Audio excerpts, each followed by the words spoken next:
asalaamaaleykum mbokk yi daleen ak jàmm ci seen émission allo docteur comme ni ngeen ko déggee tey seen émission ñaari invité la am kenn ki di docteur Ngoné Diaba di cardiologue ak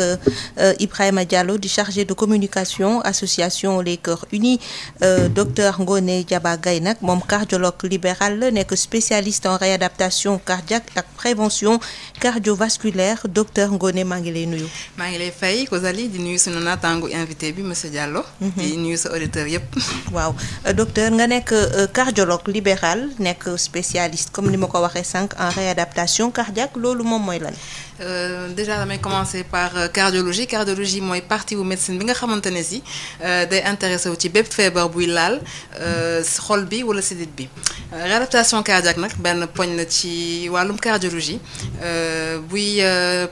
permettre vraiment malade nga xamante ne si loolu dal na ko mu mun a reprendre le cours de sa vie normale avec un accompagnement par un programme bi nga xamante ne si da koy permettre mu defaat activité physique bu adapté ak éducation thérapeutique mooy maanaam ñu jàngal ko lépp loo xam ne war na ko xam ci feebaram pour mun a reprendre une place aussi normale que possible ci société bi. tey jii nga war a feggoo ak monsieur Ibrahima Diallo di chargé de communication association Les Cœurs Unis Ibrahima Les Cœurs Unis ñoom ñooy ñan. waaw asalaamaaleykum maa ngi nuyu ñi nga xamante ne mooy docteur Gaye di la nuyu aussi ci invitation bi. donc Cœurs Unis dafa nekk benn association bi nga xamante ni mu ngi juddu le 26 août 2013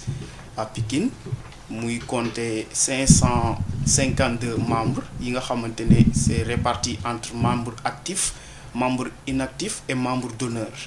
ñu juddu aussi ci benn fànn bi nga xamante ne parce que dañoo def le constat que ne Sénégal de plus en plus ñuy dem dafa am ay nit ñi nga xamante ni tey jii de par leur alimentation de par leur habitation et aussi de par leur manière de faire aussi les choses dafay am benn conséquence bu néfaste bu muy jur lié à leur santé donc nag ñu constitué wu en association pour voir nan la ñuy def ba ni nga xamante ni dañ jàppale ñi am dañuy am ay maladies yoo xamante ne dafay lié à la ci maladies cardiovasculaires yi telles que l'hypertension artérielle le diabète etc.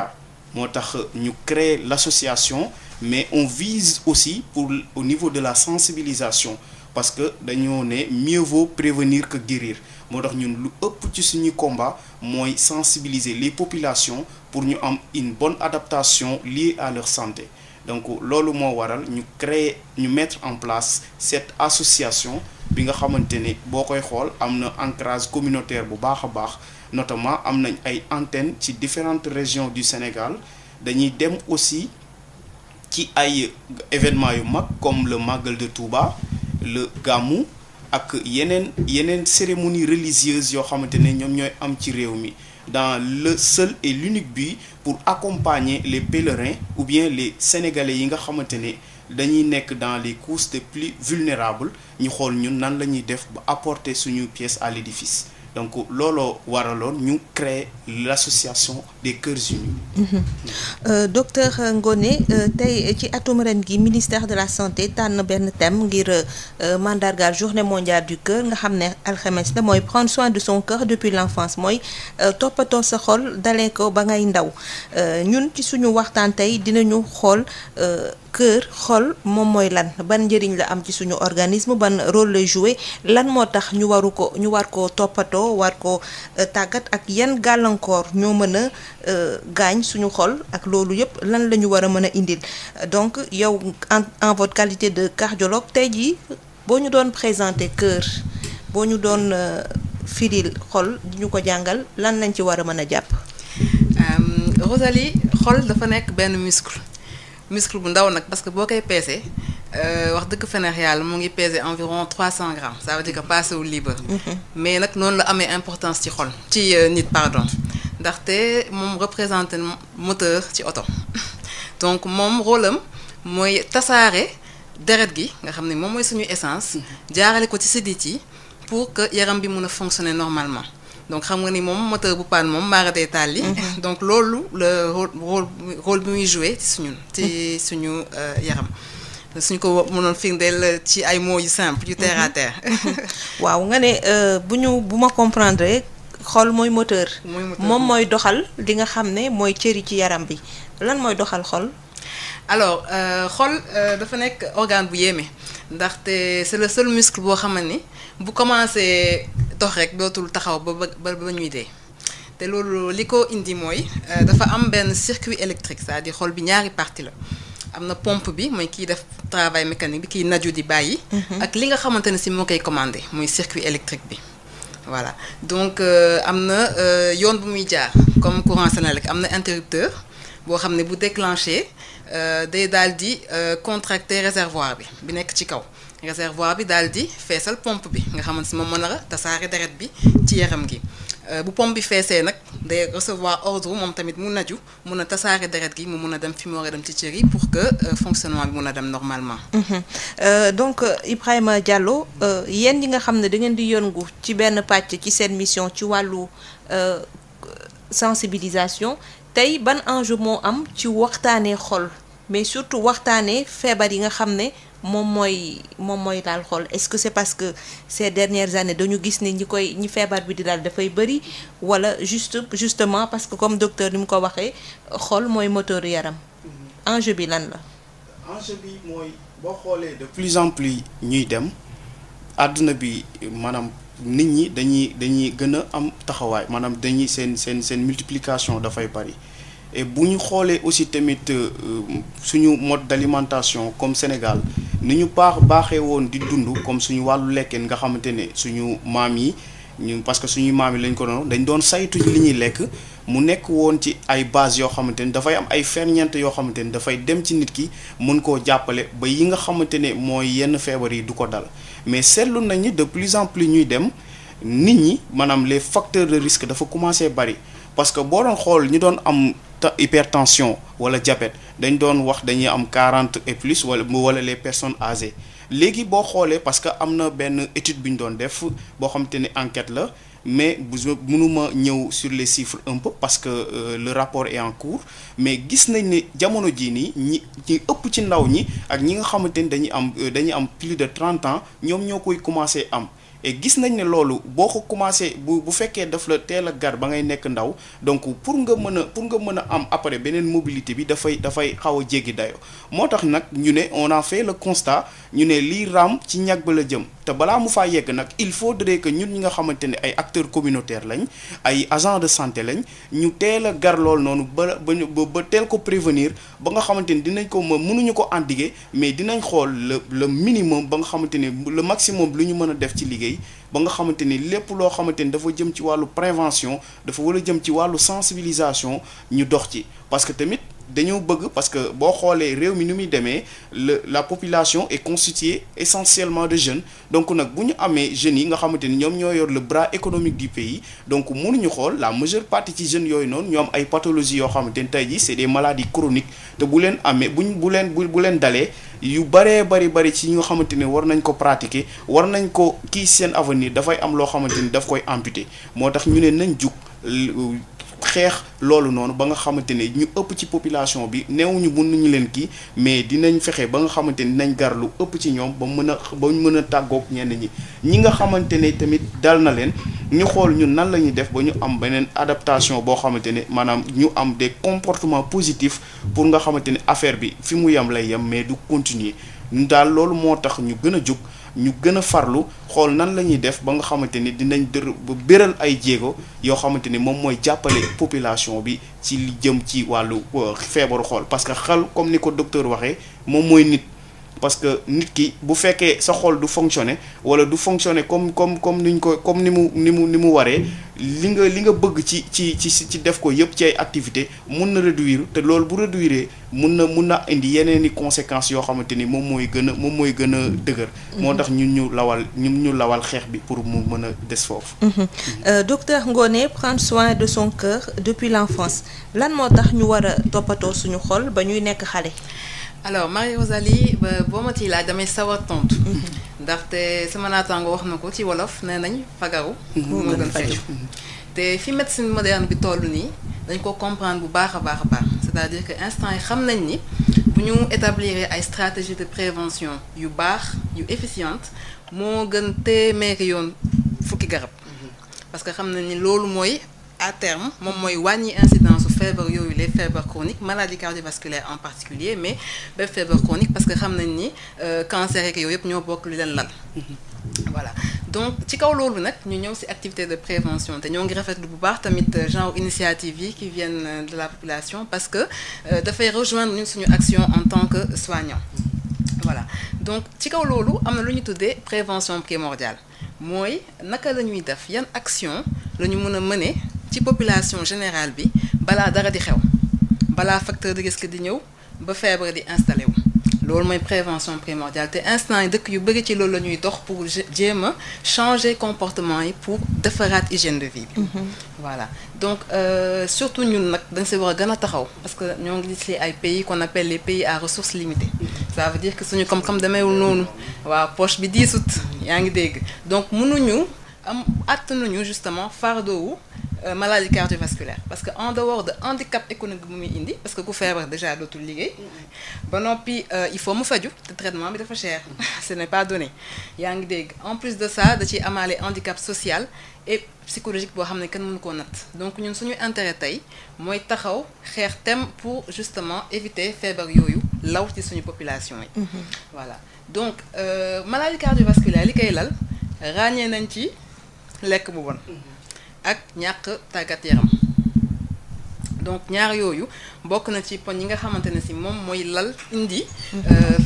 feebar cardiovasculaire ak cancer d'ailleurs donc ça c'est prouvé scientifiquement donc ñun instant yi dañu war a taxaw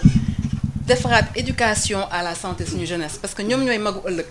waaw te xale li mu jàng moom lay dem tàggat ji moom lay continuer moom mooy law yaa ngi dégg donc il faut qu'on ait des stratégies aussi bien dans tous les milieux yi nga xamante ne ci éducation xale bi moo ko fay def mooy ci milieu familial bi milieu scolaire bi extrascolaire jeunesse bi ñu mun a faire apprendre justement c'est quoi d'abord les bases d'une alimentation équilibrée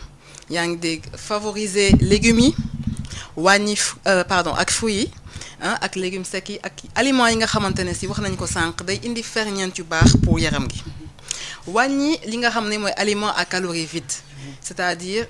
tous les produits transformés ultra transformés sucrés yaa ngi dégg donc tout ce qui est industriel d'ailleurs parce que il y a beaucoup de transformation il y a beaucoup de produits chimiques et il y a pas beaucoup de nutriments donc c'est des aliments yoo xam ne ferñeent yi bëriwul ba nopp da lay indil calories indil la yaram yaa ngi dégg donc limiter consommation soda ak jus que ce soit des consommations exceptionnelles il faut ñu jàngal ko xale yi donc en cas de fête ou de cérémonie parce que ndox la yaram soxla li si des yëpp ay aliments plaisir la donc mun nga ko naan di ko consommer mais de temps en temps mu bañ a nekk tout le temps junk food bi yaa ngi dégg donc tout ce qui est aliments fast food parce que aussi malheureusement c'est des aliments à haute calorie mais indi wuñ ferñeent da lay pousser à la surconsommation parce que soo lekkee loo xam ni sa yaram amul ferñeent pour fonctionner soo toogaatee tuuti da lay laajaat nga lekk donc loolooy indi malbouffe ak surtout lekk bu bëri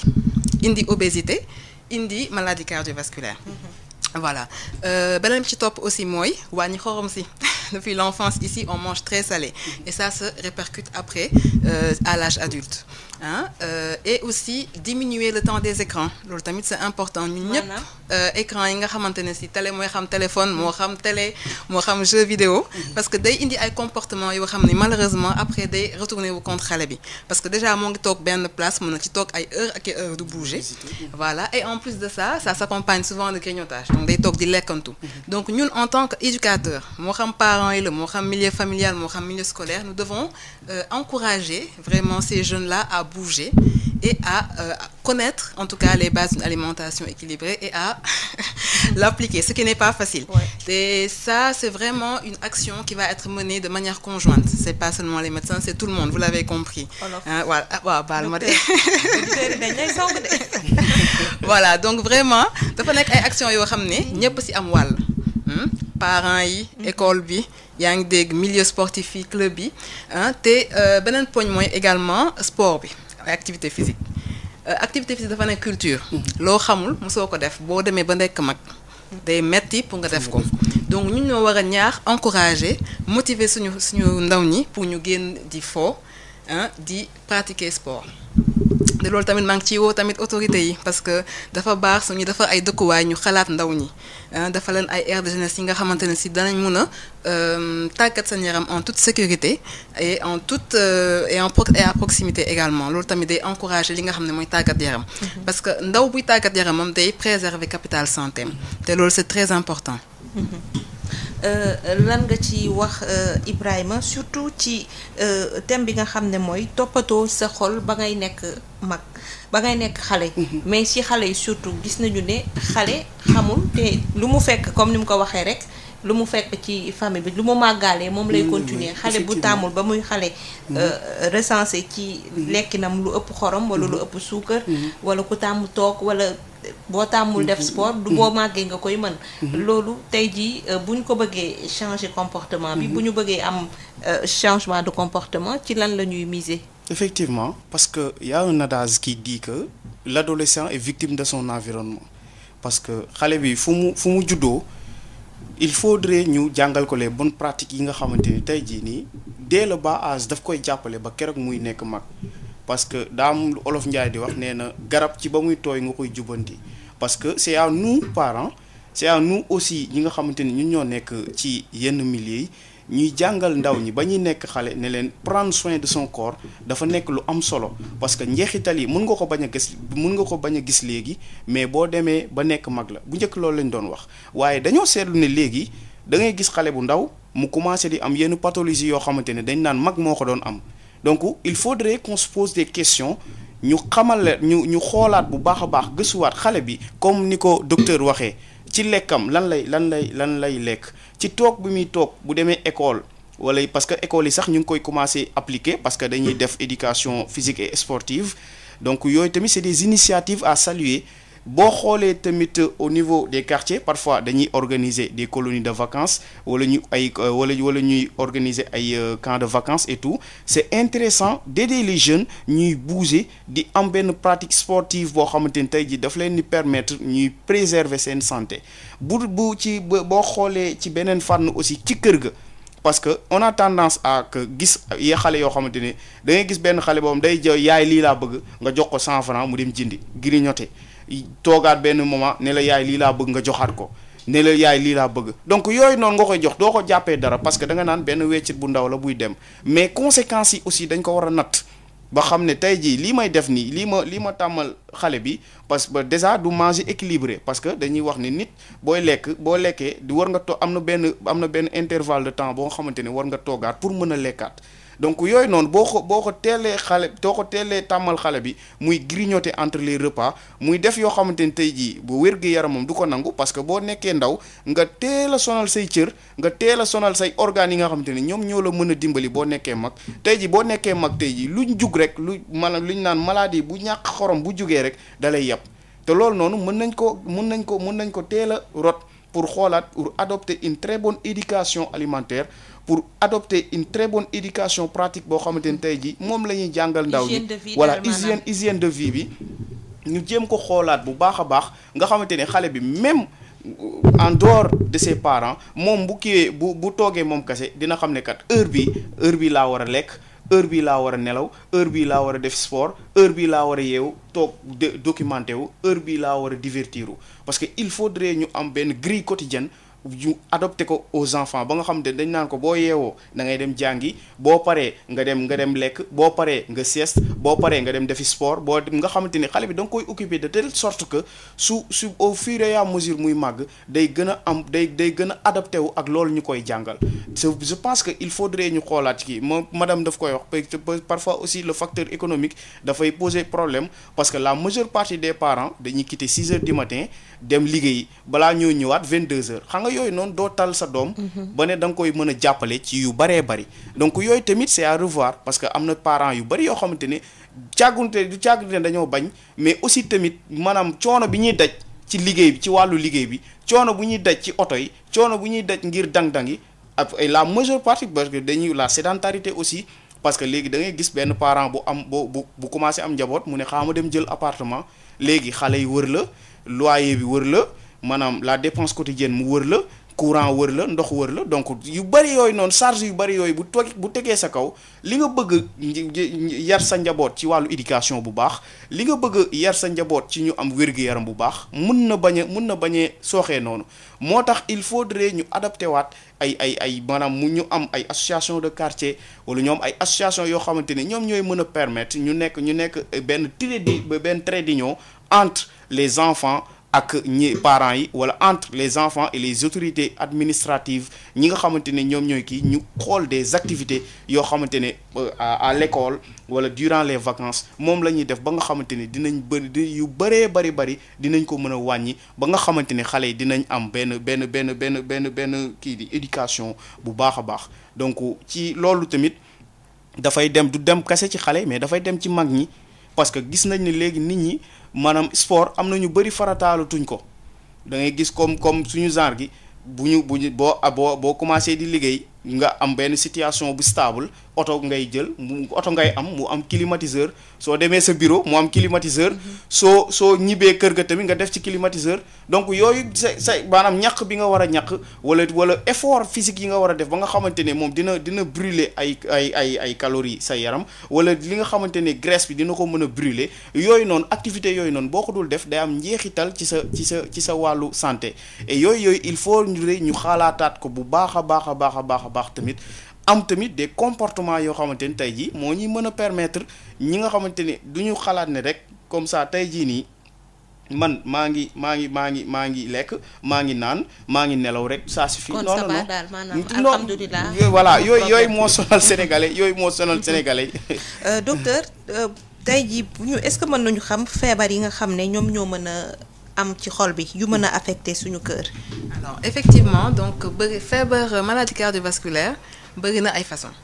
donc am na bu ñuy tuddee maladie coronaire boobu c'est li nga xam ne mooy dem ci xol bi mooy nourrir xol bi ñooy feebar ñuy tuddee maladie coronaire. am na beneen bu ñuy tuddee maladie vasculo-cérébrale wala accident vasculaire cérébral mooy communément appelé fii AVC. voilà boobu sidit bi nga xam ne moom mooy dem ci yuur bi mooy feebar mun na fatt wala mun na toj voilà donc am na beneen bi ñu tudd tamit artériopathie périphérique mooy maanaam sidit yi nga xam ne moom mooy dem ci cër yi moo xam tànk yi wala plus rarement loxo yi mooy feebar indi ay gàllankoor si doxinu cër yi. am na tamit fii malheureusement c'est benn feebar la boo xam ne gisatuñu ko bu baax ci pays développé waaye ñun malheureusement ñoo ngi koy traîner ba léegi moo lu ñuy wax cardiopathie rhumatismale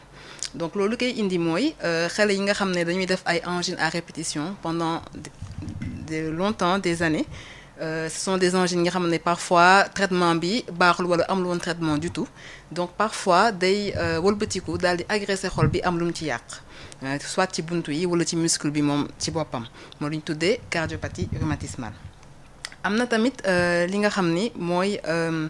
dañ koy judduwaale mooy malformation congénitale koy tuddee cardiopathie congénitale loolu moom kenn mënu si dara ay malformation la nga xam ne ñoo ngi survenir ci durant grossesse bi mooy cardiopathie congénitale donc yooyu la ñu mën a xayma à peu près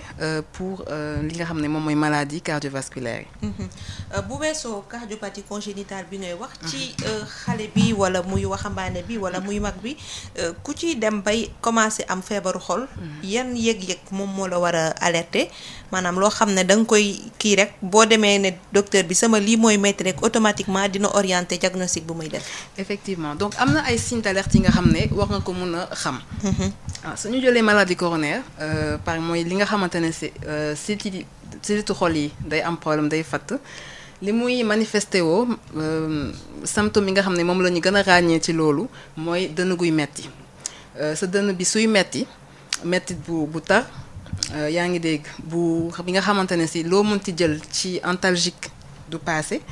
mun na jàpp loxo gauche bi mun na jàpp ñaari loxo yi yaa ngi dégg. mun nga dem jàpp digg ginnaaw gi wala parfois sax day jàppaale mâchoire bi nga xamante ne si moo ngi durer depuis plus de 20 minutes jël nga paracétamol jël nga lépp. arrêté wul dawal gaaw hôpital urgence ñu mun la defal ECG ba xam ndax du loolu moo ko causé. parce que loolu tamit urgence la. voilà ci wàllum AVC am nañu tuddee FAST donc dañuy xool am na ay signes d'alerte yoo xamante ne si bu la commencé dal rek da ngay daw hôpital. waaw bokk na ci ñi nga xamante ne si parfois mooy ñu wax paralysie faciale mooy parfois da ngay jékki-jékki saay fur et à mesure benn gémmiñ bi dévié ci benn côté kanam gi donc loolu bu la dalee rek dawal hôpital. bu fekkante ne sa benn cër mu ngi commencé néew doole benn cër wala benn côté bi dawal l'hôpital ñu xool ndax du AVC moo nekk di constitué wu. bu fekkante ne parfois tamit yaa ngi wax ba ci digg bi làmmiñ bi commencé damm wala ñu sentir ni que wax bi leeratul loolu tamit signe la potentiellement AVC tamit soo ko gisee sa yaram na nga daw gaaw wala sa entourage gis ko nañ la yóbbu gaaw urgence ñu xool voilà. donc pour yeneen pathologie yi mën nañu wax ni pratiquement yëpp maladie cardiovasculaire yi ngay dégg yëpp évolution finale moo li ñu tuddee insuffisance cardiaque. ça veut dire suñ si defulee dara day dem ba xol bi moteur bi day néew doole donc dootul mënati pomper li mu waree donc loolu en général day nekk nit ñoo xam ne suñu defee dara tuuti rek gaaw a sonn voilà wala parfois yenn cër yi di neew yi yooyu parce que xol bi dematul pompe bi marcheetul donc deret baa ngi stagné moo ngi taxaw ci xëtër yi wala moo ngi wàcc si jàpp cër yi wala biir bi wala yooyu donc loolu tamit ay signe insuffisance cardiaque la mais loolu tamit évolution terminale la ci cardiopathie yi ma cité yëpp fi nekk nii. xam naa docteur dañuy ubbi antenne bi ci 33 825 18 30 ci auditeurs yi nga xam ne am nañu ay questions wala am contribution soxal li ñuy waxtaanee tey di wàllu xol dañuy jël suñu premier auditeur asalaamaaleykum. asalaamaaleykum. dégg-dégg bi neexul asalaamaaleykum. waaleykum salaam wa rahmatulah. waa kay ñu ngi lay dégg ñu ngi lay ziyaar bu baax allo waaw dafa mel ni jafe-jafe am na ci ligne bi 33 825 18 30 ñuy fàttali auditeurs yi ne tey wàllu kër la ñuy waxtaanee ak docteur Ngoné Diaba di cardiologue asalaamaaleykum. waaw maaleykum salaam wa rahmatulah. ñu ngi lay ziyaar sëñ bi. yàlla nañu ne boole ziyaar yi yëpp. amiin amiin. man la moom mën naa téye tur bi sax amul benn problème. waa kay le plus souvent léeg-léeg bu may julli. léeg-léeg bu ma jógee toog lu yàgg léeg-léeg bu ma jógee brusquement damay xaw a miir. damay forcer taxaw sax mais damay miir ba xam ni sentir naa ko xaw ma nag cause bi exactement lan la quoi. bon maa ngi jéem di def sport sax vraiment mais ça m'arrive souvent léeg-léeg. la deuxièmement maa ngi def benn plaidoyer yu tuuti. du bokkul ci émission bi sax mais dafa bokk ci lu nga xam ne dafay lor mag yi quoi lu mel ni prostate. te vraiment dégguma ci lu bëri loo xam ne ñu ngi ciy waxtaane quoi. d'accord. waaw maa ngi koy def plaidoyer daal boo xam ne daal bu fekkee ne mën ngeen a am benn urologue. bon ñu jëm cee waxtaan bu baax parce que maladie la boo xam ne métti na lool ci mag ñi. parce que dafa xaw a tabu quoi. dëgg la. xam nga parce que mag bu taxaw bon wala mu toog nekk ci njabootam bon na ma yàlla baal tooyal tubéyam noonu bon dafa métti quoi. wallaahi. dëgg la. bon maa ngi leen di souhaiter bon vent. jërëjëf. macha allah émission bi am na njëriñ quoi. jërëjëf. docteur dina indi tontu ci ñaari laajam yi wala jox ko orientation ñu seetaat beneen auditeur ci 33 825 18 30 asalaamaaleykum. waaleykum salaam wa rahmatulah. ñu ngi lay ziar mbokk mi. ñu ngi dolli ziar bu baax. noo tudd wala fooy wootee. man la Omar Mbengue waa kay suñu ay invité ñu ngi lay déglu. naka coono yi. ñu ngi góorgóorlu rek. ñu ngi kontaan ci yow de. jërëjëf. vraiment yow moom yal na la yàlla defal jàmm. amiin amiin. yal na yàlla dolli lu si. amiin ñu bokk ñun ñëpp li nga bëgg liggéey bi. amiin. yàlla defal la ko. amiin amiin. yomb na yàlla na ko yàlla def. amiin. vraiment gis nañ sa taxawaay ci rajo bi. rafet na lool. jërëjëf mënuñu ko natt ci mu yem. jërëjëf. kon boog yal na la yàlla gën a jàppale rek. amiin. ak ña nga ko nekkal ñëpp. yàlla defal leen ko. amiin. man dama doon laaj tuuti ndax dama gis ñoom dañ koy boole feebar liggéey classe bu bari ni est-ce que glace bu bari amul ay jafe-jafe yu mu lay indil ëllëg. wala da ngay gis yenn saa yi ku jël ventilo tiim ko 0 mètre taal ko surtout aussi tamit amul yeneen jafe-jafe yu mu lay indil ñaari question yooyu daal laa amoon ñu may laaj. su ma nee toon soobu yàlla incha allah. waaw ndax mën nañu xam ban xeetu glace ndoxu glace wala glace yi nga xam ne dafa sucré crème glace yeeg yooyu noonu. non ndoxu glace. ndoxu glace. waaw d'accord. baax na jërëjëf. jërëjëf Mbengue donc 33 825 18 30 ñu fàttali suñu ay auditeurs que tey feebaru xol yi la ñuy waxtaanee ndax ñu ngi jëm ci journée mondiale du cœur alxames bi yemook ñaar fukki fan ak juróom-ñeent asalaamaaleykum. waaleykum salaam. ñu ngi lay ziar sëñ bi. soxna si na ngeen def. ñu ngi fii alhamdulilah. waaw man dama bëggoon participer ci émission bi. ndax mbirum maladie cardiaque yi allo. waaw ñu ngi lay dégg. mbirum maladie cardiaque yi. réalité la au Sénégal parce que depuis 2011. waaw. ay cardiologues sud-afrique de l'Afrique subsaharienne daje nañu fii au Sénégal. waxtaan ci les maladies cardiovasculaires te waxoon nañu ne bu ñu demee fii ak 2025 mooy nekk l'une des premières causes de mortalité au Sénégal donc lii man jàpp naa ne te léegi réalité la ñu ngi koy dund parce que ñaari ñetti nit yoo waxtaanal ñu ne la problème mu cardiaque la amoon léegi amatul kenn koo xam ne au Sénégal yaa ngi dee ñu naan palee ko rey wala sida ko rey wala leneen maladie chronique yi rek ñooy reyee te loolu depuis 2011 lañ fi daje wax ko bi loolu amee ay gouvernement yu bari jaar nañ fi le parlement du temps de Diouf boobu il y avait Ousmane Masseck Ndiaye il y avait Ousmane Tanor Dieng wax nañ ci ne le parlement s'engage ba léegi Macky Sall jaar na fi ba léegi donc problème la d'une gravité énorme lii il faut que autorités yi jóg ci par la formation du personnel de santé jóg ci par les équipements au niveau des postes de santé jóg ci par une bonne politique d'éducation à la santé d'éducation à la promotion de la santé les associations yi nga xam ne c'est des associations de participation à l'effort de la santé di yëngu na leen ministère de la santé jàppale parce que santé li koy régler c'est l'éducation à la santé c'est la sensibilisation bu ñu sensibiliser nit ñi dinañu améliorer l'information des populations suñu améliorer seen information dina impacter ci seen comportement yi ñu war a am pour éviter certaines maladies su ko defee ñay dem hôpital du ñu bari ña nekk hôpital di faje seen liggéey dina mën a nekk dans l'efficacité donc lii dañ cee war a wax mauvaise habitude alimentaire yi on en parle de 2011 ak léegi ñu ngi wax léegi ñu ngi signé ay OGM encore fan la nit ñi di gën a dem surtout ñi am les personnes à comorbidité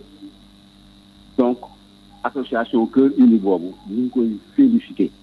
parce que lii la am réew boo ci nekkee da ngay jóg taxaw di liggéey mais il faut que tak suñu autorités yi ñu jàppale ñu 2011 lañ leen wax ne problème yii dina am te fi mu toll nii moom mooy l'une des principales causes de mortalité kooku moom il faut que ñëpp accepter ko donc dañ cee war a teg jóg léegi waaw loolu laa xamoon lu may contribuer et je vous remercie. jërëjëf ci contribution bi am na solo dinañ ci dellu si ak docteur Ngoné Diaba Gaye ak Ibrahima Diallo bu association les Cœurs Unis ñu seetaat beneen auditeur ci 33 825 18 30 ci li nga xam ne moom la ñuy waxtaanee di feebaru xol asalaamaaleykum. allo. asalaamaaleykum. allo. ñu ngi lay dégg waa. madame bonsoir. bonsoir ñu ngi lay nuyu. c'est-à-dire dama bëggoon tuuti poser docteur benn question. Parce que moi j'ai fumé pendant très longtemps. Bon, j'ai arrêté ça fait 1 an et demi. Pour voir presque 2 ans bientôt. Mais pour moi doxee tuuti sur une distance ay 300 mètres quelque chose comme ça. Il m'arrive parfois damay sonn. Suma xol bi day tàngee. dama xamoon ndax c'est lié ak cigarette bi ou pas. waaw jërëjëf docteur bàyyi na ci xel dina ci indi tontu ñu seetaat beneen auditeur bu bëgg a bokk ci suñu waxtaan tey ñuy waxtaanee feebaru xol ak suñu cardiologue bi ñu invité ak association Cœur Uni asalaamaaleykum. salaamaaleykum. maaleykum salaam. allo. salaamaaleykum maaleykum salaam. soxna si. ñu ngi lay ziar sëñ bi. waaw maa ngi leen di ziar bu baax a baax. man nag dama am problème bu ndaw ci sama xol bi yenn saa yi. man xool maa ngi ko naan problème bu ndaw sax xaw ma lan la. yenn saa yi damay jékki-jékki une partie bi nga xam ne mooy sama partie gauche bi. waaw. day mel ni xol bi day fudd damay mujjee di fudd bu ma jaaxaanee damay mujjee dëpp wala mu tëddee wet pour mu mën maa bàyyi. mais nag dama am soxna soo xam ne bi ma ko takkee léegi ñu ngi sëy ça doit faire 4 ans 5 ans 6 ans comme ça là. mais elle fume trop. daf may jaral sax ma génn ci néeg bi. dem ci sama salle fanaan ci salle bi. mën na toog 2 paquets par jour. dem naa ba ci biir ma ne ko nag lii mënul continuer parce que damay jékki-jékki ci nelaw sax damay yeewu gis ko mu toog ci lal bi di toog. comprendre nga. waaw. ma ne ko léegi comme ni la demee man damay obligé man sama bopp damay fanaan ci salle bi. loolu daal laa doon xam laaj docteur mu baaxe ma ci. xam nga digganteeg jëkkër ak jabar. jege na jege boo xam ne bu nekkee saa yu taalee rek nga génn salle bi. dem tëdd ci salle ci salon bi. te moom da ngay waaroo mënu ko baax. parce que toog na au moins 30 ans. loolu daal moo ci nekk daal ma doon laaj docteur lan la ma ciy xelal mais man moom sentir naa ne fan yële passé damay jékki-jékki une partie ci sama partie gauche bi nii. day mel ni xol bi day fudd. day métti ku mel ni ku karam. damay mujjee obligé di fudd lu mu doon def dama koy bàyyi di fudd mais am na temps bu ndaw bu muy def nag. à peine 30 secondes. mu arrêté 1 minute mu arrêté. après ma nekkaat sama jàmm. mais man mosuma dox excitant yëpp mosuma ci def dara. d'accord. doxuma bagage yëpp mosuma ci laal dara macha allah. jërëjëf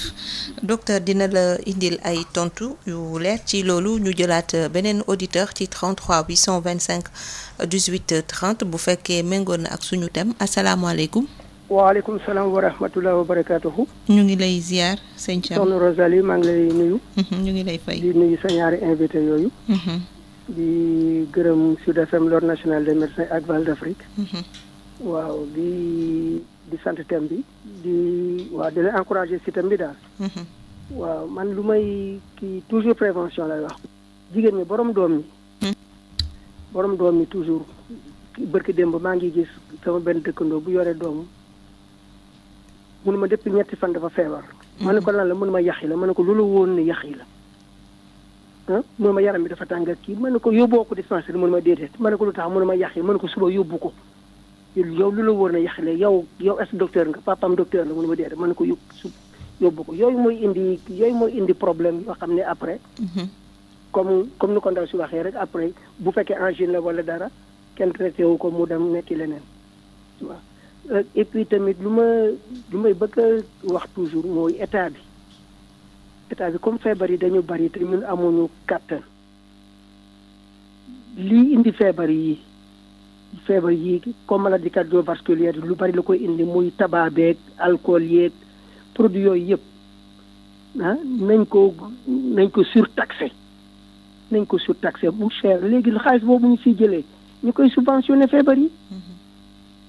buñ ko subventionné feebar yi sax au moins ñoom dégâts yi yële ñuy def mu mën a faj sax ñi muy dal moo gën ki benn cigarette bu doon jar tey 100 francs bu doon jar 100 francs par exemple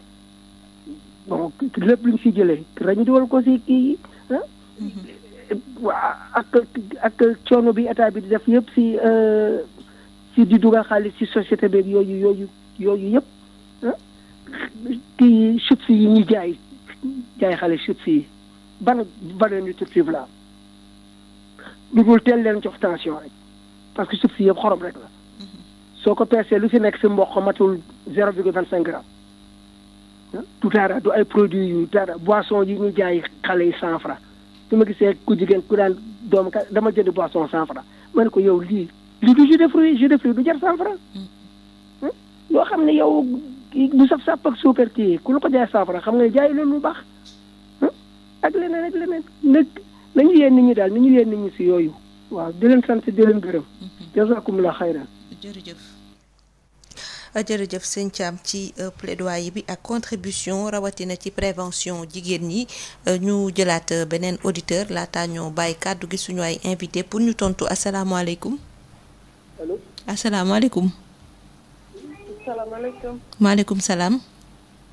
soxna si na nga def. ñu ngi fii ñu ngi sant bu baax. yaa ngi ci jàmm. noo tudd wala fooy woote. maa ngi tudd Ami Sow. dama doon laajte benn question. d'accord docteur mu ngi lay déglu. sama xol bi dafay jékki-jékki day métti. mais sama barna bi naanu dem naa ci cardiologue mais nee nañ ma awma cardiaque mais souvent sama kii bi day métti sama xol bi day métti. xaw ma nag pour lan la. léegi xaaral ma bàyyi la ak docteur nga expliquer ko sa nan ngay expliquer méttit boobu fan lay méttee comme ça bu lay tontu mu gën a leer. salaamaaleykum soxna si. ça va bien na ngeen def. alhamdulilah. donc su ma comprendre xol bi day metti. dafay metti bu baax ba jàpp ginnaaw bi. léeg-léeg sama banmaa bi day foo. sama tànk yi léeg-léeg day tàng jër. te damay gaaw a met. d'accord da nga dem ci cardiologue nga def ay rajo mu ne la c'est normal. mu ne ma sama cardiaque bi moom amul benn problème. D'accord alors amul problème comme jot nga dem déjà c'est bien nga jot a dem ci cardiologue parce que nit ki moom loo yëg sa yaram da ngay daw kër l'hôpital ñu mun a investiguer voilà donc bu fekkante ne ni def na ay rajo mu ne la xol bi normal na donc déjà loolu positif la voilà parce que xol ci wolof dafa xaw a yaatu parfois estomac bi mooy metti jàppale dënn bi ñu yaakaar ni xol bi la yaa ngi dégg parfois tamit da ngay amaale li ñu tuddee colopathie mu jàppale dënn bi nga yaakaar ni tamit xol bi la yaa ngi dégg xaw ma nag ñaataat nga am.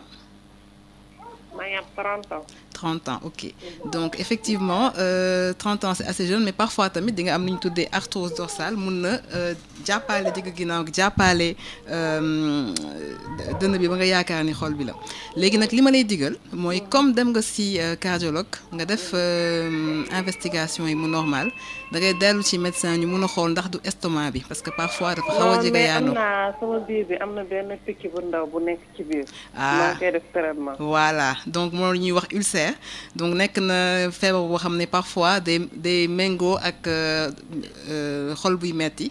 te estomac de dañ ma ne picc la. picc la waaw moo nekk ci biir. ci biir.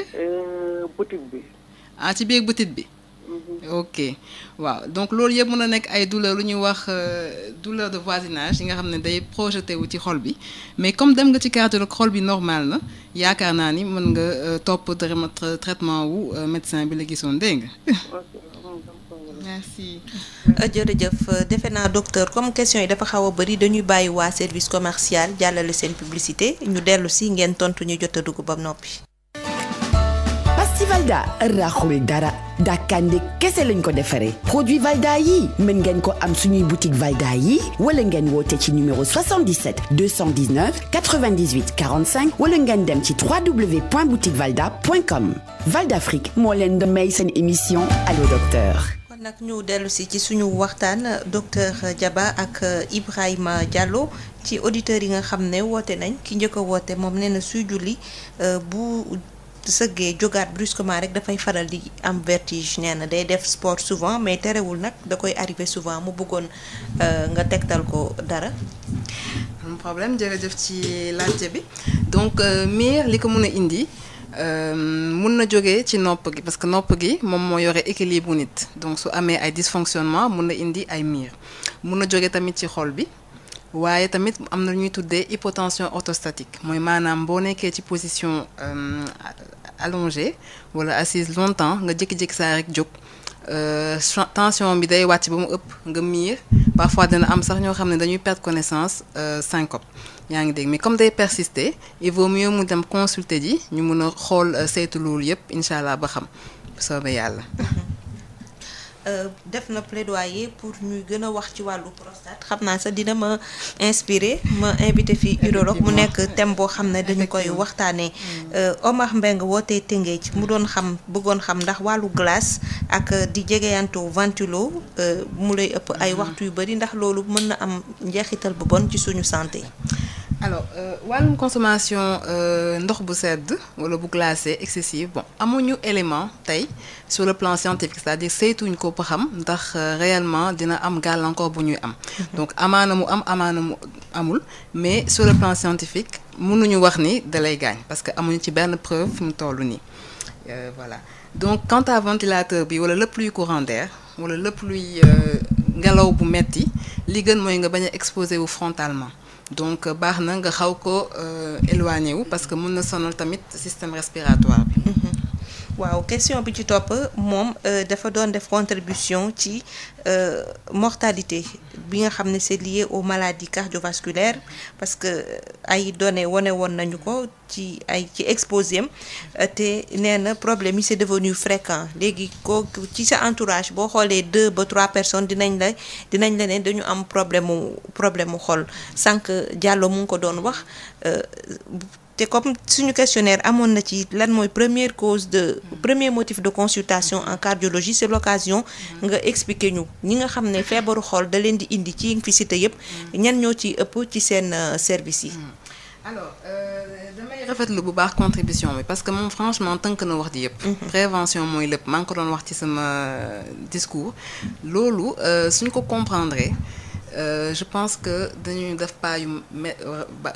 rëy ci wàllum prise en charge maladie non transmissible pas seulement maladie cardiovasculaire sax waaye toutes les maladies chroniques parce que li koy lal moo du ñuy wax li ci ëpp mooy mauvaise hygiène de vie bi ñu nekkee yaa ngi dégg donc en cardiologie bëri na ay symptômes wala ay facteurs yoo xam ne mën na pousser nit ki mu dem cardiologie li ñu ci gën a ràññee mooy effectivement maa ko doon wax sànq xol buy metti wala dënn buy metti donc ñu ngi koy tuddee précardialgie wala douleur thoracique en général bu ko nit ki amee dina ñëw très fréquemment ci cardiologue bi beneen bi ci topp mooy palpitation donc ñi nga xamante ne ci seen xol day tëf-tëfi lu bëri ba jaaxal leen am na ñoo xam ne tamit comme am na benn question sax dinañ ci ñëw après ñi nga xam ne suñu doxee tuuti wala ñu def benn effort bu ndaw ñu commencé àppaat commencé sonn mu lu ñuy wax essoufflement anormal dégg nga am na beneen motif de consultation tamit qu'on voit fréquemment mooy li wax syncope ma ñi nga xam ne dañuy dem ba perdre connaissance mooy maanaam xëm il faut ñu saytu ba xam ndax jógewul ci xol bi donc loolu tamit ay motif de consultation la donc beneen ci topp mooy ñi nga xamante ne ci dañu am ay facteurs de risque parce que c'est vrai que abordé guñ ko monsieur Diallo quand même wax na ci parce que OMS am na ay études yoo xam ne xam nañ yan facteur mooy favoriser maladie cardiovasculaire donc soo ko amee sa chance bon du chance sax mais sa malchance su am accident cardiovasculaire dans les années à venir dafay yokk voilà donc bokk na ci maa ngi ko doon wax alimentation mauvaise hygiène alimentaire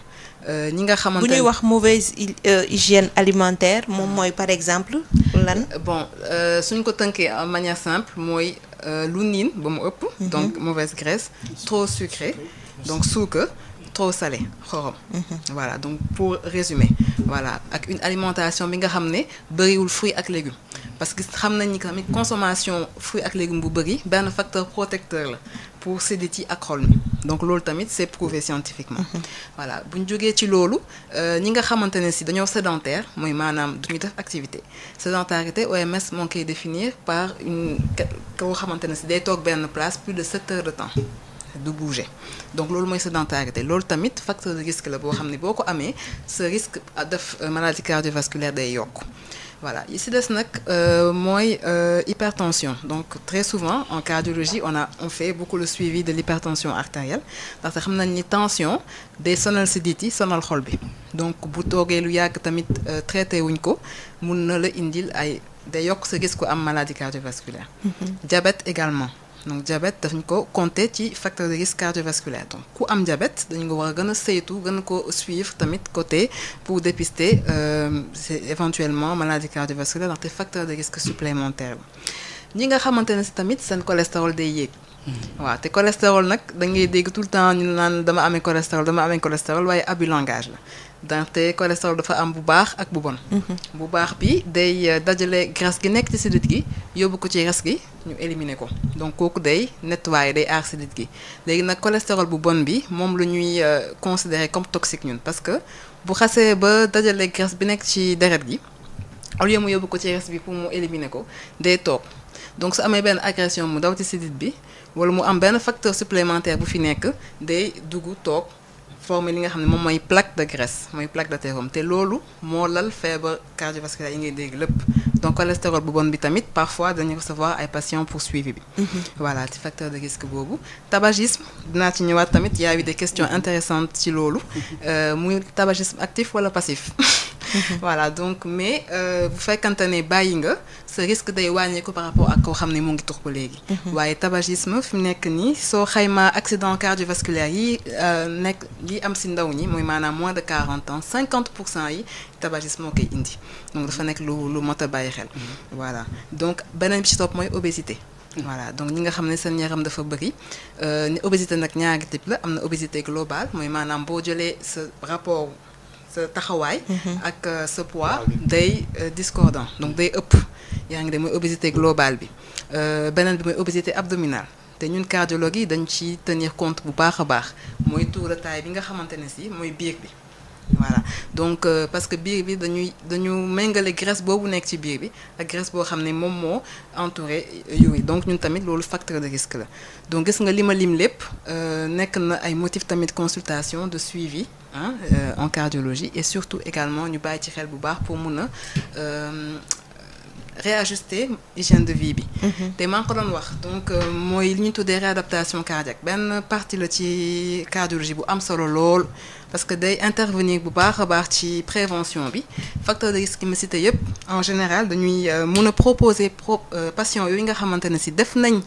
accident cardiovasculaire ba noppi wala boog ñi nga xam ne dañu am risque bu élevé moo xam dañu boole tension wala diabète ñoo xam dañu obèse dañ leen di jël vraiment réentraîner leen à l'effort c'est-à-dire jàngat leen ñu ñuy def activité physique de manière encadrée supervisée médicalement ba noppi defal leen éducation thérapeutique parce que nit ki il faut nga jàngal ko lan mooy feebaram lan mooy traitement wam lan mooy signe d'alerte yi naka la war a lekkee naka la war a dundee pour mën a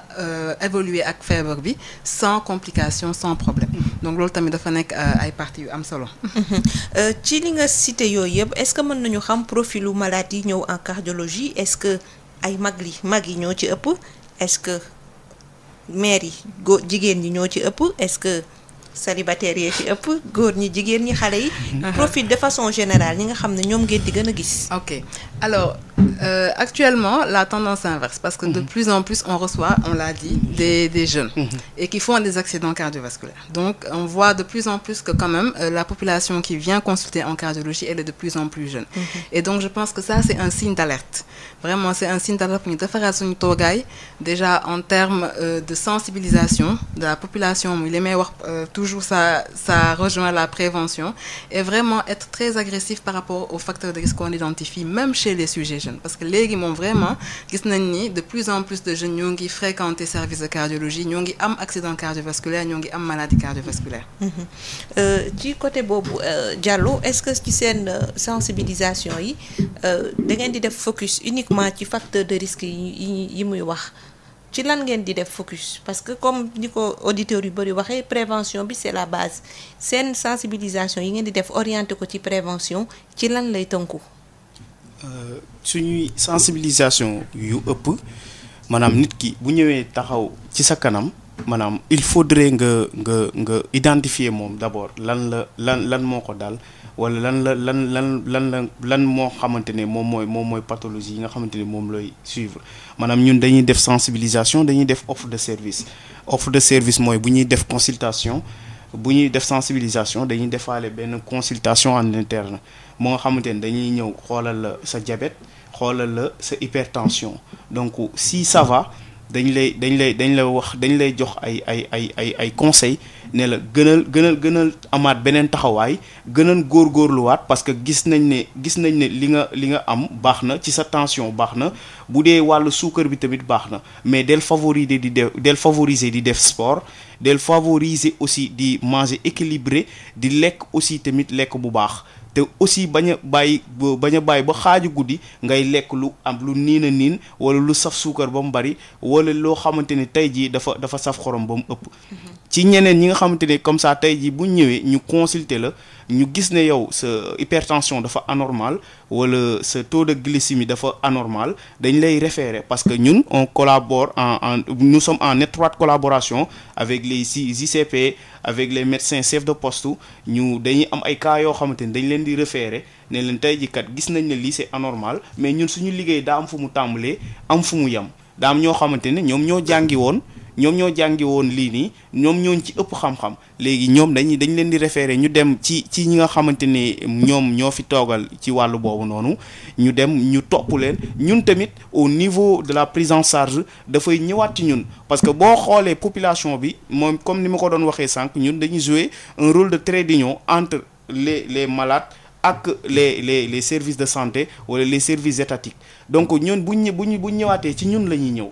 lu bari ci lu jëm ci prise en charge lu bari ci lu jëm ci conseil en sanitaire lu bari ci lu jëm ci nu ñu leen di coacher dafay teguwaat si ñun moo tax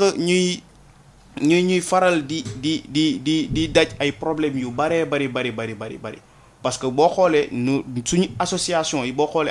nga xamante ne moom moo ëmb les acteurs communautaires wala les acteurs de santé wala les relais maa ngi jëlaale occasion di nuyu aussi ñi nga xamante ni maa leen jiite muy les pères éducateurs du département de Pikine donc dañuy daj problème yu bari parce que nit ki ku ci am soxla parce que dañoo nekk ci société boo xamante ni nit ki pour mu jug rek dem hôpital c'est tout à fait difficile. dañoo am Sénégal dañoo am culture ne duñ dem hôpital mais buñ gisee ne gis naa benn Ibrahima boo xamante ne moom mu ngi ci koñ bi parfois dañuy sensibiliser parfois dañuy kii moom ci yow lay njëkk a ñëw ne laa sama doom kaay man kat damay gis ne sama yaram lii wala parfois damay daj lii wala sama bopp day metti wala lii ak lii nga ne ko maman ñun kat ci li nga wax ni mën nañ la jël yóbbu la pour nga xamante ne après dinañ la defal kii mais le problème de suivi qui pose problème. et loolu noonu dañ ciy amaat ay njeexital yu métti parce que nit koo xamante ni dañ ko jël yóbbu ko hôpital ñu ne kat lii moo ko dal te gis nañu Sénégal tey jii bu fekkee boo demee consultation nga jënd billet bu 1000 francs wala nga jënd billet bu 500 tey jii bu ñu la bindee ordonnance wala ñu ne la war nga def yenn analyses yi déjà ça coûte très cher kooku noonu ci yow lay ñëwaat. et bu fekkee da nga yor association yow dañuy xaar ci yow lu bari pour yow nga jàppale leen si moo tax la population en général ñëppay ñëw muy mag muy ndaw muy ñëpp maanaam boo xoolee toutes les cibles ñun dañ leen di recevoir mais parfois le cas de prise en charge c'est ça qui pose problème parce que tey jii dañuy bëgg a def mais parfois avec nos maigres moyens tamit ça poserait problème pour ñu mën a jàppale nit ñooñu di ñëw ci ñun. mais dañuy jot ku si nekk cible bu ne maanaam koo xalaat tranche d'âge bu ne day ñëw ci ñun. est-ce que yéen gis ngeen ne wala njortu ngeen ne sensibilisation bi ngeen di def. ñu bëri di ko def. ñu bëri nag vraiment ci le manger équilibré. moytu lu niin moytu lu saf. xorom bu ëpp ak suukar bu bëri. est-ce que foog ngeen ne nit ñi ñu ngi koy bàyyi xel et que mu ngi amélioré wu wala ba tey ñoom seen conception de manger équilibré des na. dëgg la parce que boo xoolee tamit nit ñu comme Sénégal daa am benn culture boo xamante ni tey jii nii ñun ñëpp on mange ensemble parce que boo nekkee ci kër en famille bu ñu toggee ñëpp lañ dañuy tibb ci benn bool ñëpp ñëw ku nekk dugal sa loxo wala nga dugal sa kuddu boo xoolee tamit la majeure partie ci comme ni ma ko doon waxee mag ñi dañuy dem liggéeyi ak tiw ndaw ñi lañ fay bàyyi mais ndaw ñi est-ce que togg boobu ñuy togg est-ce que dinañ natt ne maanaam kilo ceeb ñaata ci diwlin la war a am ñaata ci bouillon la war a am ñaata ci xorom la war a am ak tamit légumes yi nan laa ko mën a defaree tey jii boo xoolee yenn jeunes yu bari yu muy dal peut-être dañuy nekk des couches les plus vulnérables maanaam seen doolee poos du demee noonu xam nga tey jii boo toogee yoroo xaalis boo xamante ne yow mun nga si dund à tout le temps wala entre chaque repas tey jii yow ñàkk pexe ngay demee buñ tegee seen kër bool tu seras obligé nga lekk. boo lekkul aussi tamit ça poserait problème. moo tax tey jii sensibilisation bi fi ñu koy gën a jëmale mooy jigéen ñi parce que ñoom ñoo yor kër yi te ku yor kër gi yaa yor dund gi ku yor dund gi tamit nit ñi ci yow la ñuy aju moo tax ñoom sensibilisation bi ci ñoom lay gën a jëm parce que njeexitali bu jugee ci famille bi dañuy xool kan ñi yor kër gi parce que boo xoolee lu bari dafay demaat ranger wu ci ñoom moo tax am na ñu bari ñoo xamante ni parfois tamit li ñu leen di wax dañ koy kii parce que mun naa am benn anecdote koo xamante ne sama benn tante la ba ñu ñëwee di ko sensibiliser ne ko bouillon yeeg wala yenn xorom yeeg yooyu mais ba mu ko waxee dafa ne man à partir d'aujourd'hui sama kër dootuma fi togg xorom dootuma fi togg bouillon.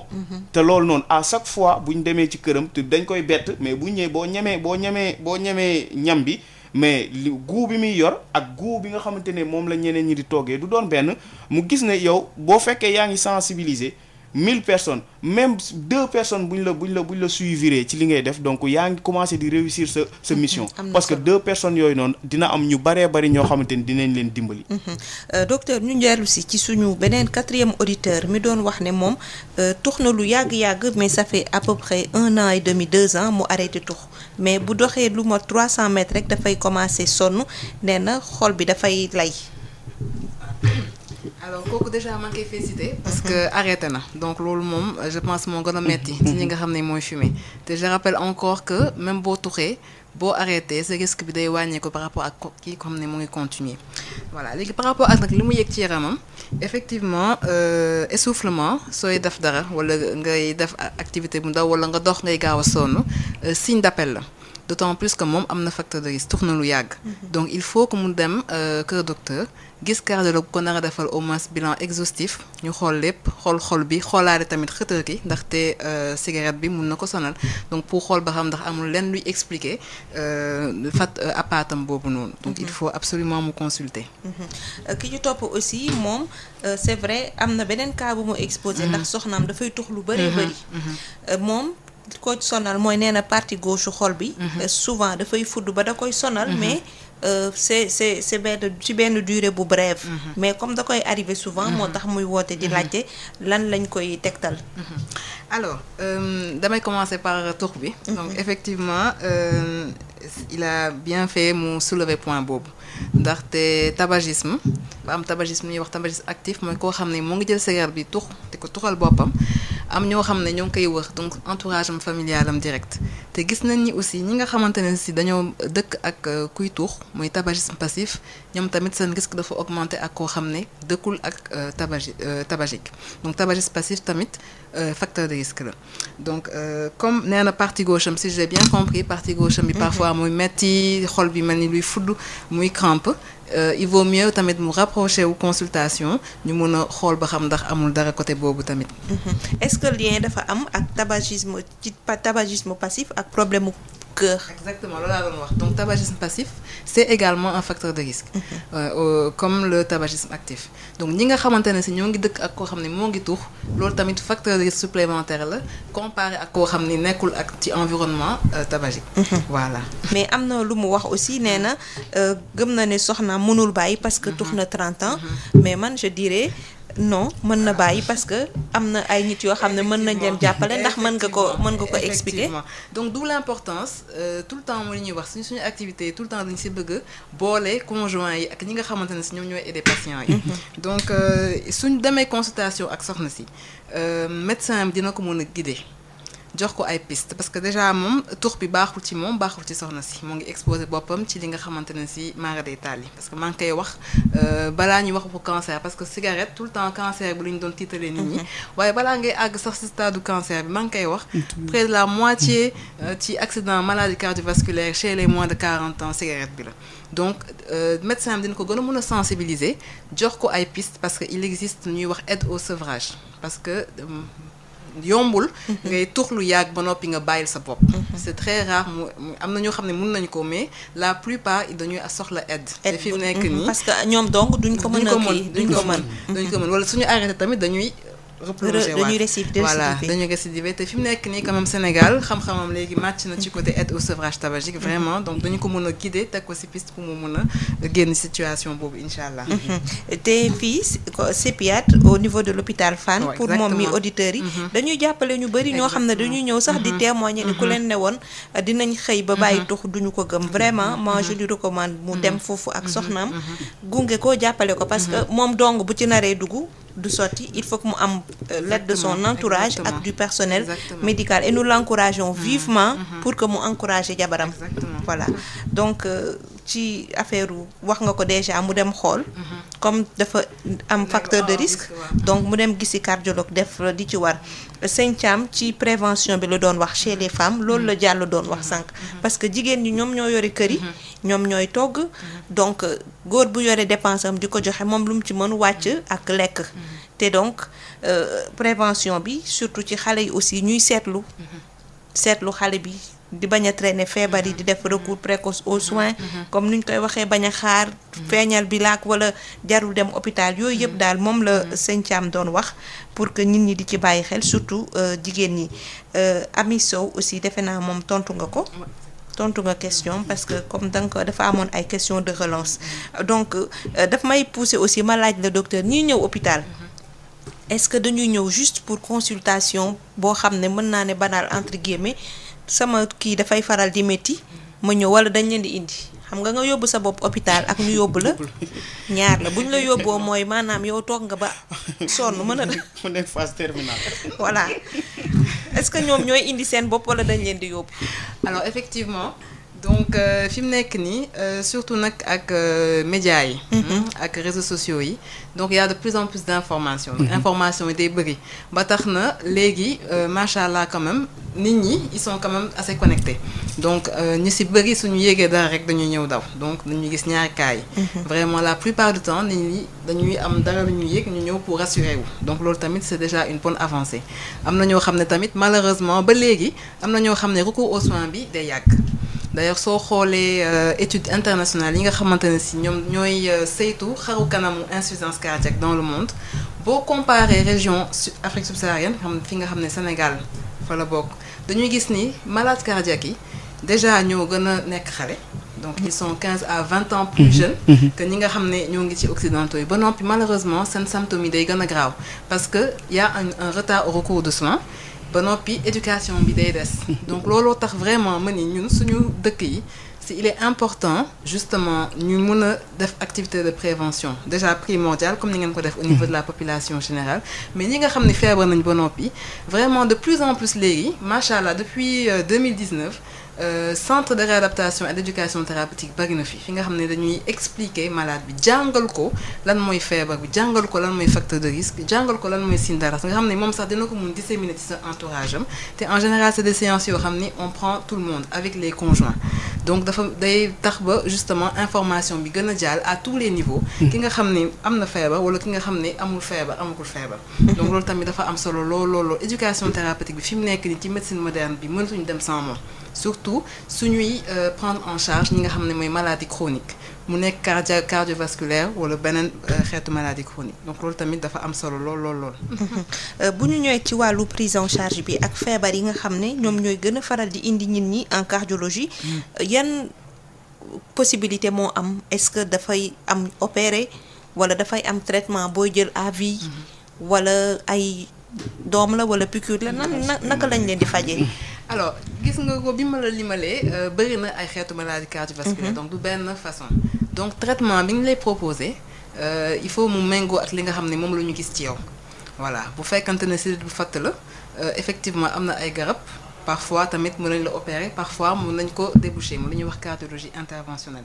donc traitement bi ça va dépendre ci feebar bi fi nekk waaye li ma la mën a wax loo xam ne du changer c'est-à-dire ak loo munti am traitement cardiologie ñaar la effectivement am na côté médicamenteux bi waa certains cas chirurgie mooy maanaam opérer mais li dul changer mooy intervention ci modification wu hygiène de vie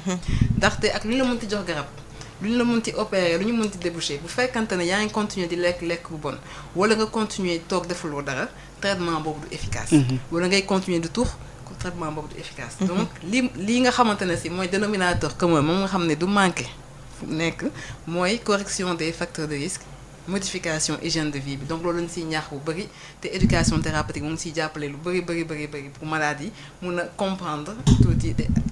adhérer. ñoom ñu ngi ciy adhérer malade yi ngeen di suivre. exactement parce que xam nga koo xam ni xamul parce que problème consultation classique doo am temps dugg dugg ci yenn détails. Voilà donc malade bi parfois sax day génn du comprendre wala parfois am na ñoo xam dañuy am tuuti dañuy rus a laajte. Donc parfois dañuy dem ak des incompréhensions. Maintenant éducation thérapeutique bi rôle la mooy derrière day rattraper loolu yëpp parce que day nekk hors cadre consultation donc day nekk ay séances yoo xam ne c'est spécialement dédié à l'éducation te éducation ce n'est pas informer mais c'est apprendre mooy maanaam da ngay jàngal nit ki nu muy jëfee ak feebaram nu muy defee donc sur plusieurs parties dina am feebar bi dina am signe d'alerte yi ci feebar bi li ko war a yóbbu hôpital wala li ko war a alerter dinañ ko expliquer traitement bi en long et en large chaque garab yu muy jël lan lay jëriñ ci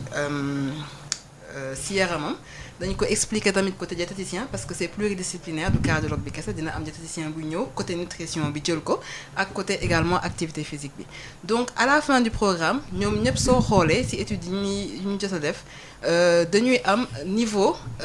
avant et après niveau de connaissance bi day yokk niveau de satisfaction bi day yokk te inquiétude bi day wàcc parce que dem nañ ba maîtriser xam nañ exactement li leen dal te ñoom sax dañuy gën a adhérer ci traitement bi donc loolu daf ñu jàppale bu baax a baax ci atteinte objectif yi nga xam ne moom la traitement bi war a servir donc vraiment may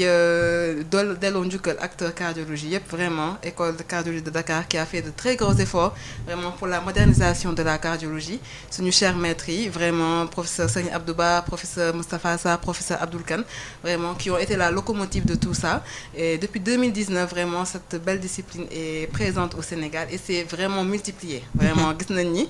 premier centre bi kii la woon hôpital principal Dakar moo njëkk a ubbi et depuis lors on en est à 5 centres fii ci Dakar ak benn centre Mbour donc dafa am solo bu baax ci prise en charge maladie. ngay wax wàllu modernisation cardiologie c'est vrai xëy na Sénégal raw na dëkk yu bëri nekk na exemple comparé ak dëkk yu bëri ci sous-région bi mais bu ñu xoolee ce qui se passe ailleurs en Europe tey lan mooy les défis de l'heure de la cardiologie au Sénégal. alors ñun mën naa wax ni ci défi yi dama optimiste. parce que li xew ci Occident yi je pense que ñun on n'est pas tombé dans le même piège parce que soo xoolee pays occidentaux yi effectivement bëgg nañ moyen macha allah donc soo xoolee cardiologie interventionnelle bi dafa développé wu. foofu boo defee sa infarctus mooy maanaam sa xol bi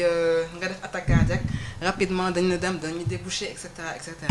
mais ñoom seen gap mooy lan derrière. suivi bi ak éducation thérapeutique boobu ma la doon wax malheureusement nee na ñoom sax dañuy reconnaître ni que c'est venu en retard alors que nous on a eu la chance vraiment de développer tous les volets ensemble mooy maanaam li système cardiologie interventionnelle bi mu ngi fi macha allah nit ñaa ngi si yëngu bu baax rythmologie baa ngi fi te à côté macha allah y a un très grand essor de réadaptation pour accompagner tout ça parce que malade bi soo ko defalee traitement wala nga déboucher artère am te ak amul mesure d'accompagnement derrière soit day bàyyi garab yi wala sa traitement bi du marché te loolu le instant yi pays occidentaux yi di jooy donc te ñun tamit maa ngi xool dynamique bi fii incha allah bu dee continuer na ni am nañ yaakaar dañu mën a vraiment améliorer qualité de soins bi nga xam ne moom la ñu proposer cardiologie. ba tey ci prise en charge bi Ibrahima Diallo est-ce que patients yi nga xam ne da ngeen leen di accompagner ñu ngi koy supporter. est-ce que paj bi yomb na ci ñoom garab yi est-ce que saa yu ñu ko soxlaa saa yu ñu leen bindalee ordonnance rek dañ koy jël est-ce que duñu tarder pour jël ko en attendant di wut par-ci par-là dajale def analyse yi ñeen laaj ak yooyu. parfois parce que boo xoolee dans notre société dafa bëri ñi nga xamante ne aussi comme ni ma koy faral di waxee rek dañuy nekk dans les couches les plus vulnérables. donc duñu seen loxo du jot seen ginnaaw ba nga xamante ne li ñu soxla ci wàllu prise en charge dina mën a nekk et boo xoolee Sénégal aussi tamit mën nga am benn feebar mais boo xoolee les différents hôpitaux tey jii bu fekkee da nga am benn feebar mu jëm ci wàllu xol buñ la joxee rendez-vous damay ragal nga dee balaa sa rendez-vous di jot. parce que gis nañ maanaam nit ñi bëgg a faju ni ñu toll par rapport ak suñu médecins yi ni mu toll. te ci loolu noonu il faudrait que état bi mu revoiraat aussi la politique bi nga xamante ni daf ko jëmale ci wàllu santé parce que dañuy wax ne hôpital moo gën a feebar sax. que malade yi nga xamante ni moom da leen di faj te gis nañ ne. le ministère de la santé liñ koy allouer ci budget aussi war na mën a supporter au moins ci lépp li nga xamante ni tey jii dafa jëm ci wàllu prise en charge ci yenn pathologie parce que am na yoo xamante ni kenn war ko foowee dans une société mënuñu wax rek que nit ki yow da ngay sol sa cravate wala nga sol sa robe nekk dans les bureaux alors que les autres ñi nga xamante ne ñoom ñooy def le véritable travail ñoom ils sont sur le terrain di daj lu ne. Il faudrait ñu xoolaat bu baax a baax ban politique lan la ñuy def ba nga xamante ni dinañ mën a jàppale les hôpitaux ñu mën a relever leur plateau médical ba dinañ jàppale aussi les hôpitaux ba nga xamante ne képp ki nga xamante ne soxla na benn service ak nu mu mënti doon mu am ko dans un temps bien donné te yu bari ci problème yooyu noonu aussi dafay dem ci wàllu précarité nit ñi dundee. Parce que boo xoolee dundin bi fi mu toll maanaam ñu bëri seen loxo jotul seen ginnaaw. Et que boo xoolee tamit ni faj bi dafa cher. Sénégal fii paj bi dafa cher ba ñu bëri mënuñu ko supporter parce que tey jii mën nga am benn feebar parce que am na ñu bëri yoo xamante ne da leen dal parce que ñun dañuy nekk dans des services sociaux da ngay gis nit koo xamante ne danaan bàyyi ma dee parce que man lii nii. bu balaa ma ko def ci kii ma def ko sama famille wala ma jox ko samay doom wala ma jëndee ko fu ma nekk. moo ma gënal ma def ko ci faj bi. dañuy lancer un appel ci président de la république mu jàppale waat askan wi ci wàllu paj parce que c'est important am na ñoo xamante ne yëguñu dara dañoo nekk seen bureau yi toog jàpp ne tout va bien di def des rapports yoo xamante ne c'est des rapports fictifs alors que les gens souffrent il faudrait ñu wàcc sur le terrain. Il faudrait les associations yi nga xamante ne ñoom ñooy recueillir les malades il faudrait que ñu xam ne les associations yi nga xamante ne ñoom ñooy teewal askan wi ñoom li ñu leen di wax loolu la askan wi di wax parce que ñun fi ñu jotee ak askan wi ñoom jotee wuñ fa parce que bu ñu toogee seeni bureau la ñuy toog bu ñu toogee seen kër la ñuy toog mais ñun la askan wi di fekk si te boo xoolee la densité de la population ñun foofu la ñuy gën a dem parce que dama la ko doon wax sama biir yi wax du ñu yem rek Dakar. boo xoolee am nañ ay antennes yu bari dans les régions les plus reculées du Sénégal tey ji boo xoolee les gens souffrent dañu am ay pathologies surtout lu jëm ci wàllu hypertension surtout lu jëm ci wàllu diabète surtout lu jëm ci yeneen maladies chroniques yi def nañ ay plaidoiries def nañ ay séminaires pour ne pas en finir mais du chaque jour gars yi da ngay bind des rapports wala nga def benn programme parce que defoon nañ benn programme au niveau national. ba jébaloon ko AMS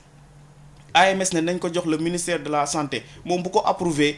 jeex na loolu c'était au temps de Eva Marie Coll Seck jóge na fi kii Abdoulaye Diouf Sarr ñëw na ba dem léegi tey ji Marie Khemesse Ngom Ndiaye moo fi nekk mais l'État doit être une continuité parce que am na loo xamante ne tey ji bu ñu ko bindee ñun lu ëpp ci coono bi ñun ñoo koy daj donc lu ñu bëgg mooy ku ñu accompagner les associations ku leen accompagner mën nañ lutter efficacement contre toutes ces pathologies parce que nit ñi ay jàmbaar lañ ba malgré nos maigres moyens avec les moyens du bord dañuy tenir des activités dañuy xool nit ñi nu ñu mën a def ba jàppale leen ci seen wàllu pajin parce que nit ki tamit mënul ñëw ci yow mu am njaaxle wala bëtam xonk nga koy seetaan doo ko mën tey jii lu bari ci lu ñuy daj mooy wàllu cas de prise en charge yooyu noonu ngay wax il faudrait dans un premier temps te nit ki balaa moo yegg ci feebar nga la waay mais il faut mu prévenir loolu noonu ko dal tey ji ñun lu ñu jëm mooy dans le cadre de la prévention et de la sensibilisation parce que moom moo ëpp solo nit ki nga wax ko loo xamante ne lii bu ko éviter du ko gaañ mais moo gën foofu nga bàyyi ba mu gaañ ko nga ñëw di ko faj ñun nag lool si loolu lañ nekk mooy di sensibiliser di prévenir te loolu nag il faudrait dans un premier temps ñu ñuy jàppale parce que ministère de la santé mënuñu fi nekk une association dynamique nekk une association boo xamante ne moom sax da koy wax parce que activité bu mu am dañuy woo mais tey jii mënuñu à chaque fois ñu ñuy seetaan bu ñu bindee rapport jox ko du am accusé sax de réception suñu bindee programme jox ko du am accusé de réception tey jii le 29 on va vers la journée mondiale du cœur mais tey jii waroon na fekk tey am na yeneen ak yeneen ñu ngi waroon former plus de 127 relais yoo xamante ne dañuy dem di sensibiliser les populations bëgg nañ dem tamit am benn collaboration avec tous les ICP de Pikine pour xool nan la ñuy def ba jàppale leen ci ay formation ci ay wàll ci wàllu accompagnement ba nga xamante ne ñun dañuy nekk ay relais yoo xamante ne ñun ñoo fay nekk à chaque fois bu fa nit ku fa ñëw rek patient bu fa ñëw di consulter wu quelle que soit la consultation ñun ñu mën la jël mën a waxtaan ak yow mën la sensibiliser ba nga xamante ne li nga xamante ne moom moo la fa indi du bokk ak di nga jëlee un surplus boo xamante ne bokkul woon li la fa indi. Docteur Ngoné ñu wax ci question de rendez-vous yi aussi et je pense que le problème est général ci spécialité yëpp dañuy ne dafay xaw a sori parce que lan moo koy indi cardiologie est-ce que parce que bëri wuñu wala patient yi ëpp fajkat yi de sorte que ñoom duñu mën a gérer flux bi nan la demee. Alors bon effectivement wax nga ko c'est un problème qui est je dirais même pas national mais mondial. Vraiment fépp foo dem moom rendez-vous spécialiste dafa metti parce que effectivement bon mën nañu wax quand même machallah la cardiologie est quand même bien représentée au niveau de Dakar et dans les régions également. Pour la majorité, vraiment, il y a un cardiologue sur place. Mais bon, comme vous l'avez dit, effectivement, il y a un afflux également qui fait que parfois, ci hôpitaux publics, structures publiques, des xaw a metti am ay rendez-vous yu jege. Parce que tamit aussi, soo surchargé consultation et trop, médecin bi nga xam ne moom moo lay recevoir dootul efficace. Donc il faut quand même savoir raison garder que il faut quand même pour des problèmes organisationnels vraiment limiter les rendez-vous, voilà, pour pouvoir garantir l'efficacité quand même. Waaw ñuy jëm ci journée mondiale bi juróomi simili moo ñu dese. Naka lay demee. Alors pour journée mondiale effectivement il y aura des actions décentralisées voilà donc dans l'ensemble du territoire. Donc waaw dina am ay action vraiment yu ministère prévoir ci ensemble territoire bi en collaboration ak médecin chef district yi ak seen cardiologue sur place pour sensibiliser gën a ñaax nit ñi ci li nga xam ne moom mooy maladie cardiovasculaire ak gravité bi nga xam ni moom la ñu yore inchallah. Est-ce que tamit occasion la pour def est-ce que c'est prévu def ay journée consultation gratuite comme jot ci cardiologue yi surtout dans le privé souvent dafay métti. Est-ce que c'est prévu? Alors pas à ma connaissance quand même c'est surtout axé sur la sensibilisation c'est que ñu dem vraiment gis nit ñi pour expliquer leen ñaax leen donc loolu vraiment le ministère prévoit pour journée bi. waxuñu lu bari ci cardiopathie congénitale. Waaw ndax dafa xaw a spécial par rapport ak lu ñuy waxtaanee mais mën nga ñu expliquer rapidement cardiopathie congénitale lan moo koy faral di indi. Ok alors comme on dit médecine dafa am ay feebar yoo xam ni duñu xam exactement lan mooy cause bi mun na am na yenn yu ñuy yaakaar jort ni mun na ko favoriser mooy par exemple âge avancé ci yaay ji parce que parfois mun na am kii bi du nekk de bonne bu ñuy wax âge avancé c'est à partir de après 40 ans après 40 ans voilà sinon tamit am na ñi nga xam ne moo lu ñuy wax consanguinité. On dit que ce serait un facteur favorisant ci loolu. mais c'est yu jegeyantoo mais bon nekk na ay facteurs yoo xam ne mënuñu prouver à 100% que looloo koy indi donc malformation yi dafa nekk loo xam ne xamaguñu exactement li ko lal mais ça peut arriver c'est rare mais ça peut arriver effectivement que xale bi juddaale ak malformation cardiaque. Effectivement. Mais est-ce que am na loo xam ne mën na ko prévenir par exemple. Dans les pays européens oui parce que ñoom dañuy def diagnostic anténatal donc mën nañ nga gis ci biiru yaay ji ndax xale bi feebar na ou pas mais ñun suñu législation àggul foofu. parce que bu dee par exemple ci pays occidentaux yi lu ñu lay proposer mooy. interruption bi pour des raisons médicales mais fii tamit même soo ko defee bon pour l'instant suñu législation bi àggagul côté boobu. mais c'est surtout le suivi et un bon suivi anténatal également. Et comme c'est des maladies yoo xam ne xamuñu exactement li koy indi donc c'est très difficile encore une fois nga ne nit ki voilà. Waaw question bi ci topp mooy est-ce que mën nañu dund avec un cœur malade de une vie normale on peut avoir un cœur malade dund bu normal te du wàññi suñu espérance de vie. Alors c'est une question très intéressante parce que mooy li ma lay wax c'est-à-dire OMS tey dafa mettre en place lu ñuy tuddee réadaptation cardiaque donc loolu dalay permettre yow en tant que malade cardiaque nga reprendre sa place parce que souvent ce qui arrive après des accidents cardiaques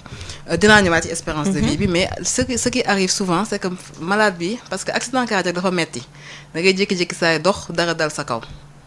muy infarctus wala muy AVC. Donc loolu après da ngay jaaxle parce que ça va très vite le temps ñu lay jël yóbbu la hôpital traité la rapidement donc après day am benn sorte angoisse buy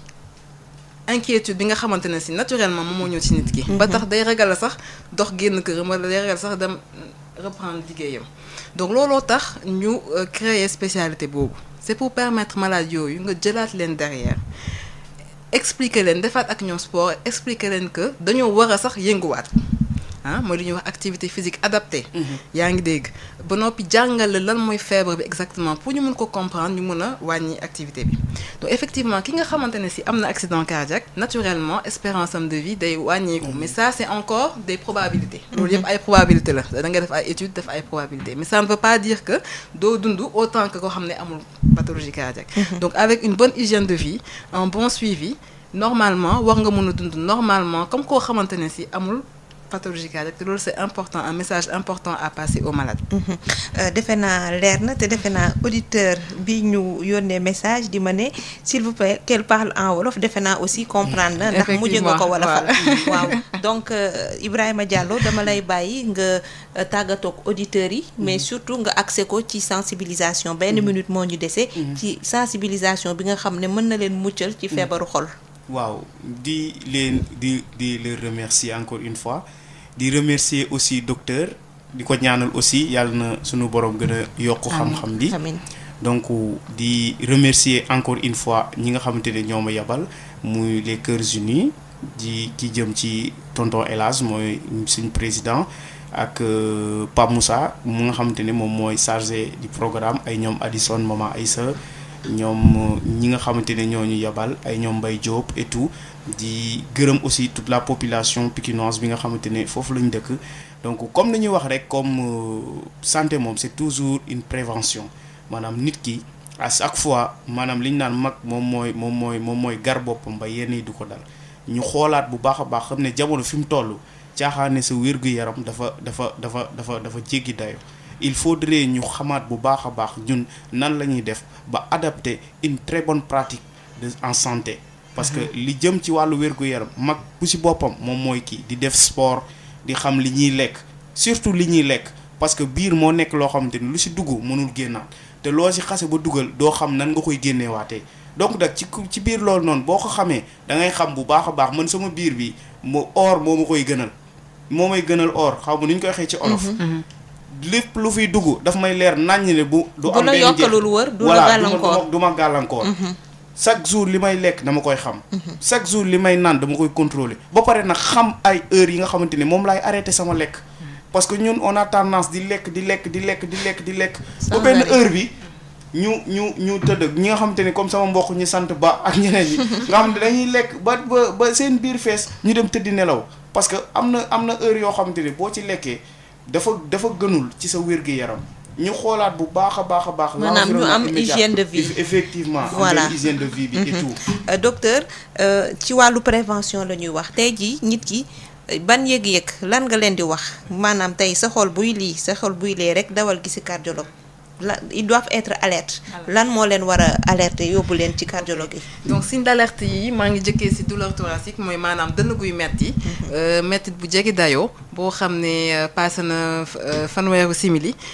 boo xam ne loo munti jël du bàyyi ba noppi jàppale sa loxo gauche bi wala jàppale ñaari loxo yi wala jàppale ginnaaw gi dawal gaaw hôpital soo ci suñu peñee tamit benn côté bi dawal gaaw hôpital bu gémmiñ gi tamit dévié mooy maanaam paralysie faciale mooy dem gémmiñ bi demee boor dawal gaaw hôpital ñu xool ndax du AVC.